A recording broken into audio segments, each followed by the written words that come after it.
Good evening, ladies and gentlemen, and welcome back to another week of Contemporary Accounting Issues. I'm your host, Jack Shearer, and tonight we are going to discuss the collapse of corporate giant Arcandor and take a look at the corporate governance issues that they had breached and how this could have been prevented their downfall. Tonight, I'm joined by two specialists in the accounting field, Blake and Lachlan. Hey guys. For our viewers back home, here is some context on Arcandor and the lead up to their collapse in 2009. In 2008, Arcandor was one of the world's leading retail and tourism companies that operated throughout Germany and Europe. They had group revenues of €19,357,000,000, however had an operating loss of more than €150 million. Due to their debt increasing to €1.4 billion and increasing operating costs, Arcandor requested government support, which on the 3rd of June was turned down. 3 days later, the company then declared that would not be able to meet their rents. Later, Arcandor declared bankruptcy on the 9th of June 2009. However, it can be seen that former CEO Thomas Middelhoff was at the roots of the problems. Thomas had sold a real estate company and locked Arcandor into higher rents, which when sales started to fall, they would not be able to pay. It has also been noted that in that year, Thomas was taking home bonuses of more than €2 million for getting Arcandor into this mess. Our special guest will be discussing these issues later. For a bit of context, the ASX corporate principles are in place to help prevent these problems, seen as Arcandor.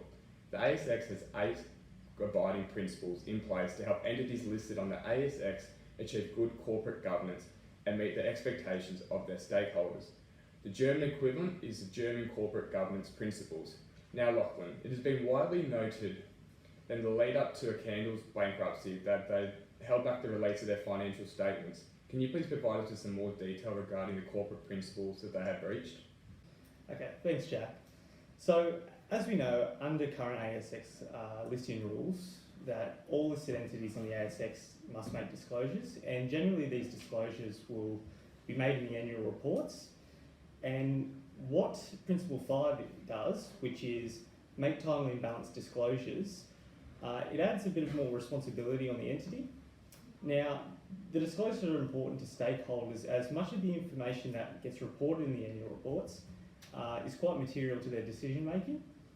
So if we break this principle down and look at the timely aspect first, so timely refers to when the disclosure should be made, and as alluded to before, a disclosure is timely once the information becomes material to the stakeholders.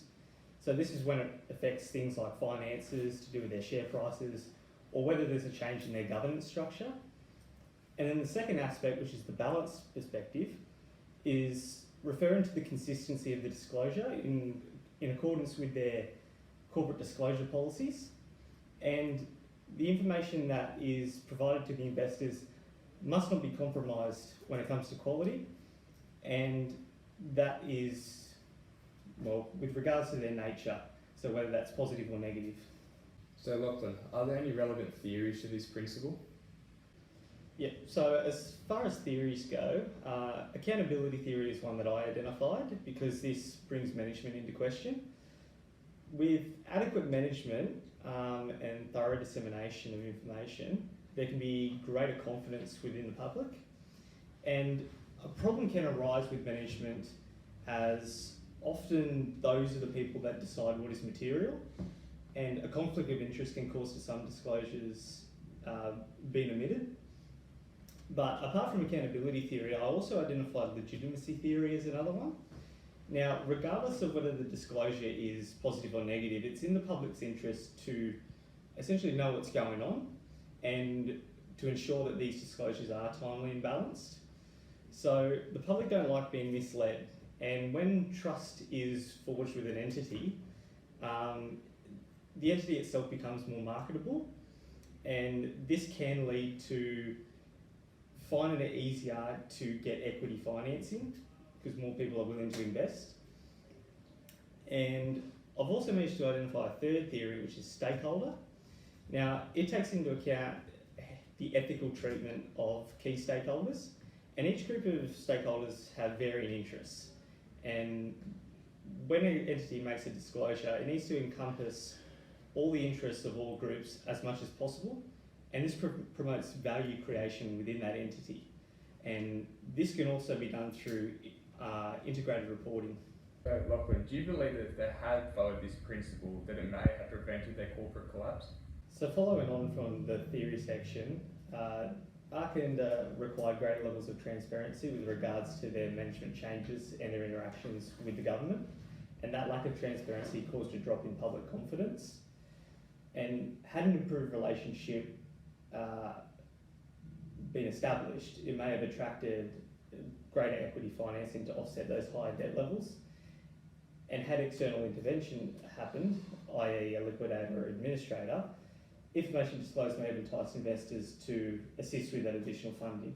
So Lachlan, from your research, has there been any other principles that Arcandor may have breached during their corporate collapse? Yeah, so we know the financial risk was one of the main reasons why Arcandor collapsed.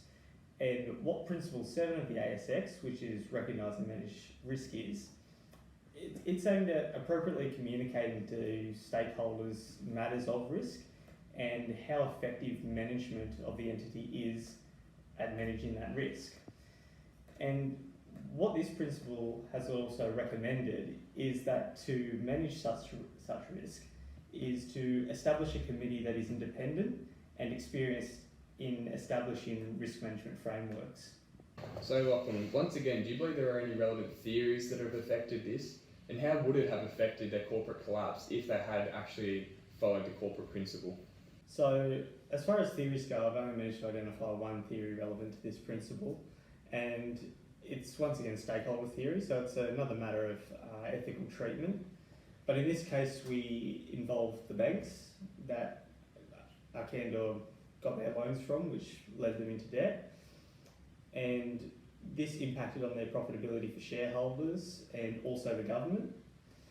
And because while ethical in part should be equal across all management decisions, they'll tend to prioritise their financial concerns above others.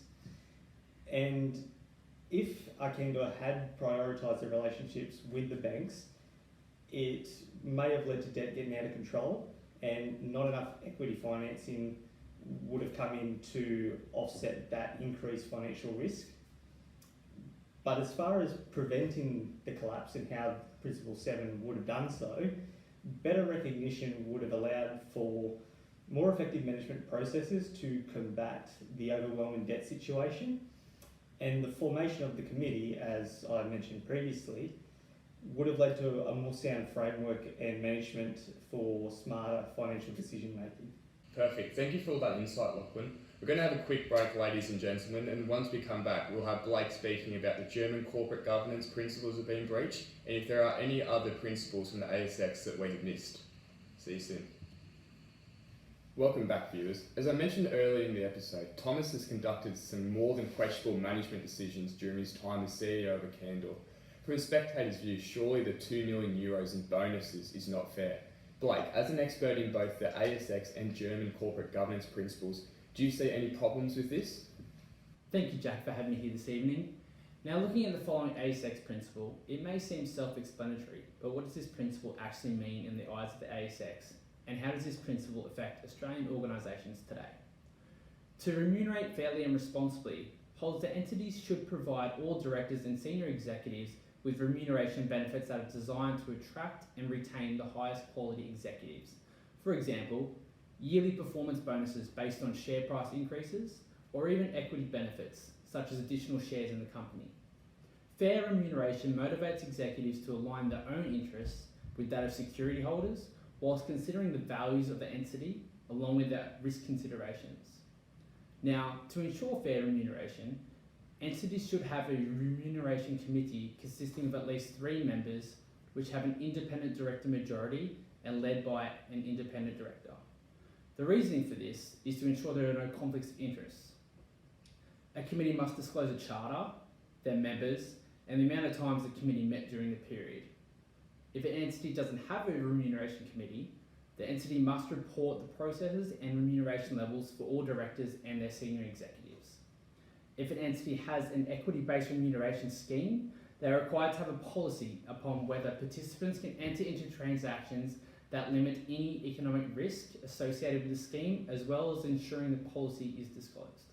Now, Blake, do you believe that there are any relevant theories that might explain why Thomas received such a large bonus and how he ended up getting away with it? Yes, Jack. When we look at which accounting theories best correlate with the principal, we arrive at the following two theories. The first being agency theory. This theory describes the relationship between the principal, being the shareholders, and the agent, the managers, and the moral hazards associated when their relationship does not align. With the creating or redesigning of a remuneration charter, potential agency conflicts such as risk aversion, dividend retention, and the horizon problem can be avoided, as well as many of the associated costs. The second being stakeholder theory. As previously mentioned by Lachlan, this theory assists our understanding of the relationships that exist between the stakeholders and the organisation, and whether treatments were moral and were considered ethical. A manager's responsibility is to organise the entity on behalf of all stakeholders. However, managers who create and set their own bonuses and pay reviews without stakeholder input can be proven to be an ethical breach. When we examine whether or not this principle could have prevented the collapse, we must examine the finer details. Had Arcandor adopted a fair and responsible remuneration policy, directors and senior level executives would have been more motivated to align their interests with shareholders rather than themselves.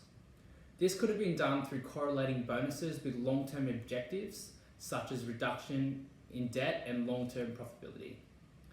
Secondly, if the company implemented a remuneration committee to oversee and implement control measures over the executives, Arcandor may have been less exposed to internal workings.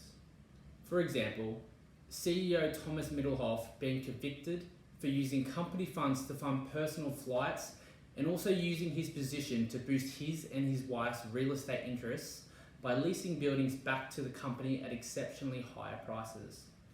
Furthermore, a committee could have implemented bonuses that had long-term incentive bases or used equity-based incentives to help in retaining high-level executives. For example, the new CEO, Carl Gerard Ick, only served 6 months of his 5-year contract before resigning and still claimed a bonus payment of up to 15 million euros.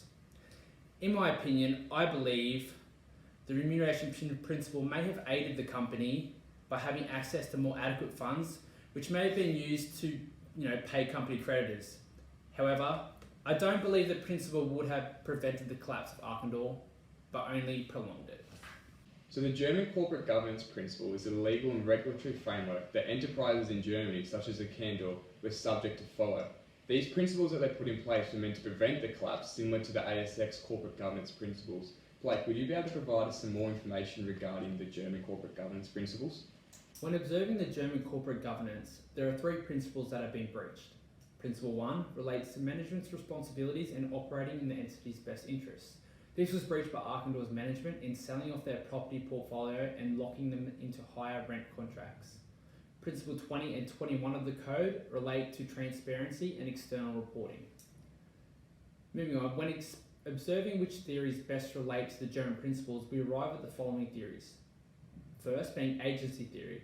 In this case, suggests that in order to reduce this moral hazard, the principle should aim to connect the board's bonuses to long-term growth.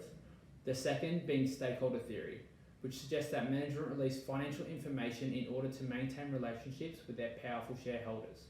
However, it is evident that they have breached their social contract with the community. The German Corporate Governance Code suggests that when making appointments to executive positions, the management board shall consider diversity. By having a diverse board, the likelihood of corruption and unjustifiable spending is reduced, as no single board member will have dominant power. This would have made Thomas justifiable to his large bonuses and unrequired expenditure. If the board's bonuses were long-term profitability orientated, then it is likely that the company would have tried to reduce expenses, potentially keeping them profitable. Principles 20 and 21, the issue of transparency. Clearly, Arcandor's shareholders have not been informed by management twice, not releasing the company's financial statements in the lead up to their bankruptcy. By delaying financial information, stakeholders were not made aware of the current financial position of Arcandor.